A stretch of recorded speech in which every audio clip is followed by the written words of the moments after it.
Hi, everybody. 9:14 on the East Coast and 7:14 in Utah, where the FBI and local officials are about to give an update on the investigation into yesterday's shocking assassination of Charlie Kirk. Let's listen in. Freedoms of this country. And instead, we find ourselves today hunting a murderer who chose to violate our rights, the rights of an individual within this country. Just to recap yesterday's events, at around 12:20 p.m., political influencer Charlie Kirk was at Utah Valley University participating in a student-sponsored event with Turning Point USA. Charlie was shot at that event. He was transported to a local hospital where he later passed. Last night, his body was moved to the state office of the medical examiner. We will continue to facilitate movements to get him home today and with his family. Yesterday, during the investigative process, we located a couple of persons of interest. We interviewed those individuals, and after releasing them and after clearing them of being suspects, they faced scrutiny, they faced threats. We asked the public to be patient with the investigative process. These individuals were not suspects, they were people of interest. We ask that you do not impose into those people and that investigative process. They don't deserve that harassment for being subject to that. I'd like to thank all the investigators that are involved in this. They have worked around the clock, all day yesterday, through the night last night.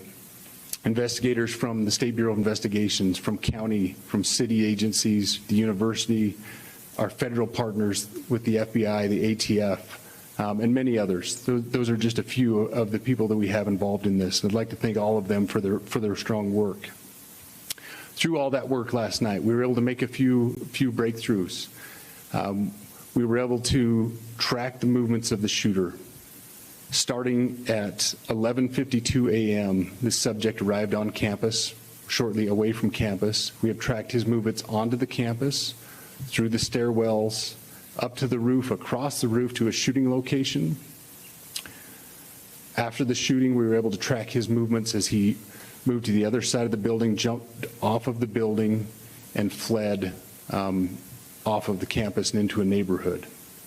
Our investigators have worked through those neighborhoods, contacting anybody they can with doorbell cameras, witnesses, and have thoroughly worked through those communities, trying to identify any leads. We do have good video footage of this individual. We are not going to release that at this time. We are working through some technologies and some ways to identify this individual. If we are unsuccessful, we will reach out to you as the media and we will push that publicly to help us identify them. But we are confident in our abilities right now, and we would like to move forward in a manner that keeps everyone safe and moves this process appropriately. Last night I communicated with Erica. The family's devastated. As a Commissioner of Public Safety, as a father, as a husband, I can only imagine what that family's going through. The heinous event that happened yesterday is not Utah. This is not what we're known for. Over the past several weeks, we've seen this state come together to help families in mourning, come together as a community to show what Utah is known for a state of character, of service, of camaraderie, of a neighboring feel. We will not stand for what happened yesterday.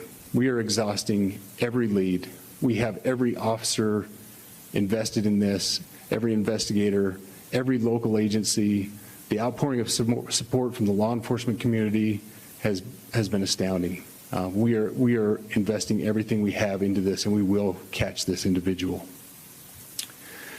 Having walked through the crime scene, through the hallways of this school, through the classrooms, I can't imagine what the people on scene felt as well. A horrific event where some of them barricaded in classrooms, some of them ran in fear.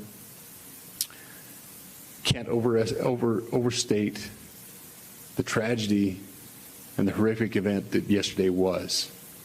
and how we will work to bring to justice the actions of one individual or any other individuals that assisted in that. Our state has gone through a lot, and we will come out successful. Hey, thanks for watching. And don't forget, you can catch the Today Show every morning on NBC or take Today when you're on the go. Just follow the Today podcast on Apple Podcasts, Spotify, or wherever you listen.